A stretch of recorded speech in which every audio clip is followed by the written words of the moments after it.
Welcome to Random Thoughts. My name is Robert Laird. Some of you may know me. It's been a while since I weighed in on political issues, but I thought it might be appropriate to do so now. The other night there was a Democratic debate, and Elizabeth Warren is momentarily famous for having called Bernie Sanders a liar. Is he a liar? Yes, of course he is. They all are. But this is, one more story that doesn't really have a second act. Yeah, she called him out, and he stuttered, and the news media are all over it. But all of this begs the question, what is it that the Democrats are actually going to do about the 2020 election? And from where I sit, it looks like they are just in a world of trouble. Let me spell it out, which I can do more succinctly than you're going to see on MSNBC or CNN or even Fox News, because they all want to fill up airtime. And all I have to do is just tell you the way things actually look at the moment. The Democrats have 4 possible candidates for the Democratic nomination for president. They have Joe Biden, they have Bernie Sanders, they have Elizabeth Warren, and they have Pete Buttigieg. And okay, I don't know if that's the right way to spell his name, or pronounce his name, but I don't really care. It doesn't matter. And before they actually get around to nominating anybody, they got to go through this whole impeachment charade, which is ridiculous on the face of it. What are you going to say about a president who has been more successful than any of his predecessors in the last 30 years? Stock market, very high, getting higher. Unemployment, lower than it's ever been across all demographics. And notable foreign policy successes. He has shown that America is strong and will always win.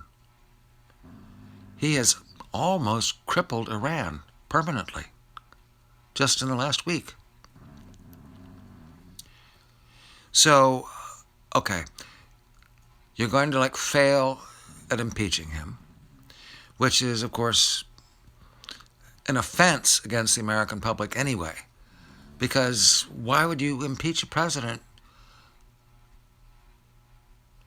whom the American electorate could decide not to reelect in just a few months? The Democratic Congress doesn't get to make that decision for the American people. If they don't want Trump, then they'll say so at the polls. Which leaves them with this lame list of totally incompetent candidates. And my question, the one that the Democrats apparently haven't thought through, is what is going to happen in the election campaign?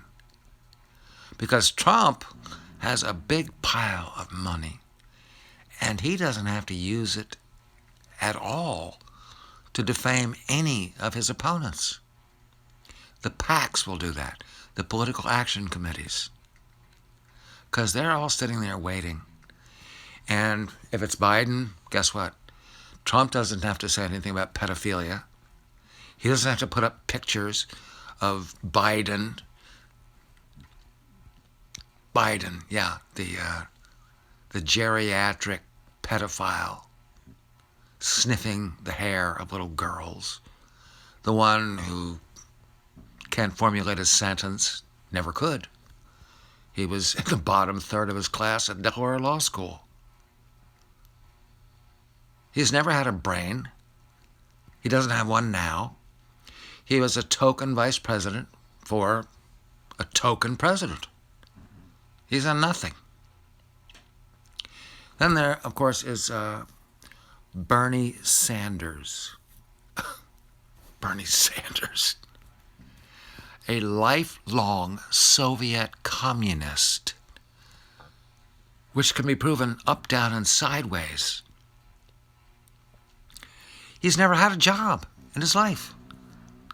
He's a politician, and a bad one at that. He actually beat Hillary in the primaries last time around, and he's never had the least qualification to be president. He's too old, he's too stupid, and he's not even really, an American. He doesn't sign up to the Constitution. He signs up to the Karl Marx, Engels manifesto. Elizabeth Warren. Wow. Talk about a nothing. She is she's a nothing. She is a professor at Harvard Law School because she lied on her application, claiming to be a Native American, forgetting to mention the fact that she's just a spoiled little girl from Massachusetts. She has nothing to offer. She is a senator from the lone state of Massachusetts. That is the state that voted for Mondale in the 1984 election. And then there is, Mayor Pete. He is the mayor of South Bend, Indiana. No. You don't get to be president of the United States by being mayor of South Bend, which is the home of Notre Dame football school, Notre Dame University, and has absolutely nothing else to offer except for the fact that it's where Studebaker crawled away to die many, many, many years ago. Pete Buttigieg. Oh, yeah, that's right. He went to Harvard. That's right. He was a Rhodes Scholar. Okay. And I've got like $5, and that'll buy me a big cup of coffee at Starbucks. That's all. He is intellectually empty. He has really nothing to offer. He's another liberal. We've had plenty of those over the years. Can he raise the stock market higher than today's like 29,000 limit? No, he can't. He doesn't know anything about any of it. So,